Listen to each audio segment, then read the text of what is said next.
White's Contender Series Week 2. Guys, it's Dana White Contender Series season, and it's my favorite time of the year, don't you know? We have Paulo Renato Jr. taking on Ibo Aslan, and this is in the light heavyweight division. Now, I say light heavyweight with an emphasis because Paulo Renato Jr., we are familiar with him from last season on the Contender Series, where he fought at heavyweight against Jamal Pokes. Now, he didn't get the win there. He looked good at times, didn't look so good at other times, landed a crap load of leg kicks on Pokes, but didn't do a whole lot else. And it was clear that he was a bit undersized for the heavyweight division. He was like 220 or something for the heavyweight division, which is not big enough. And you could tell he basically went in and didn't cut weight. He's clearly a light heavyweight, so now he gets his shot at light heavyweight. And he's taking on Ibo Aslan. I think it's Ibo is how you say that, but I'm not sure. For Aslan, 4-1 in the last 5, just like Renato Jr., but the competition's a lot different. For Aslan, he's fought some less than stellar competition, let's put it that way, outside of the Pleasure Man, Anton Turkalj. So when he fought the Pleasure Man, he lost that fight, but he had good moments in it, okay? He was able to land some really heavy leg kicks, and that's what he's able to do in most of his fights. Lands a very powerful leg kick, and that is his best weapon on the feet. In fact, that might be his best weapon in general, is just that heavy leg kick. It thuds when it hits. And he was able to drop the Pleasure Man, or Anton Turkalj, in that matchup, but eventually Turkalj was able to get on top, start getting some ground and pound going, get the rear naked choke. Now, Aslan doesn't seem to have a ton of willpower or staying power in a fight, because he was winning that fight against Turkalj until all of a sudden he just kind of broke when he started experiencing pressure.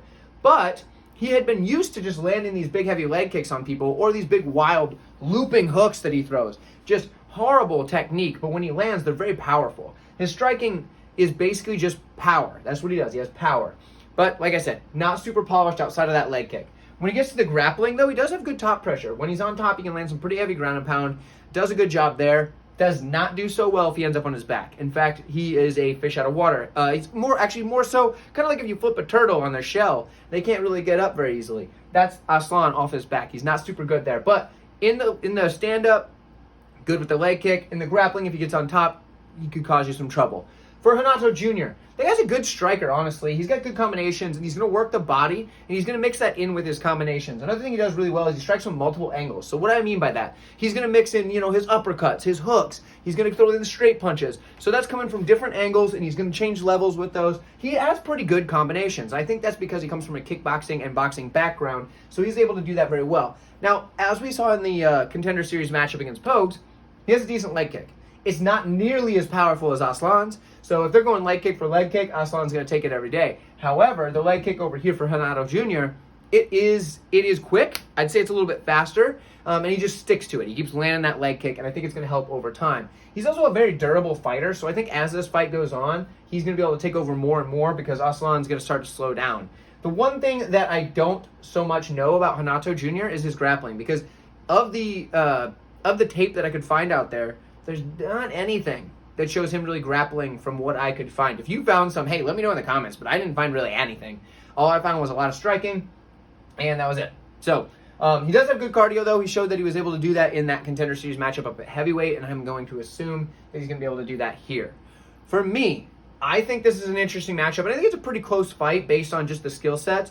But I got to take the underdog, or the current underdog anyway, in Paulo Renato Jr. Because, and something you guys need to know is I do all my tape study for these Contender Series fights without looking at the odds, without, anything like that. I want to just get as clean of tape study as I can. No odds, no Tapology predictions, nothing, okay?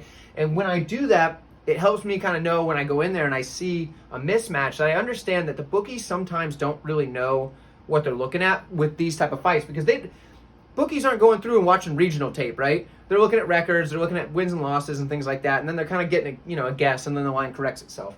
At least that's what I can assume, because there's no way I would end up with so many dogs cashing like last week with Kevin Boras, which we were on, we knew it, so good job. Give yourself a round of applause if you were on that last week with me. But in this one, I think Renato Jr. gets it done. I think he's the better fighter here, especially in the stand-up. I think in the grappling, it's kind of a mystery, but I think he can get it done. So let me know what you guys think. I'd love to hear from you. Renato Jr. is my pick, and I'll see you guys on the next Dana White Contender Series fight.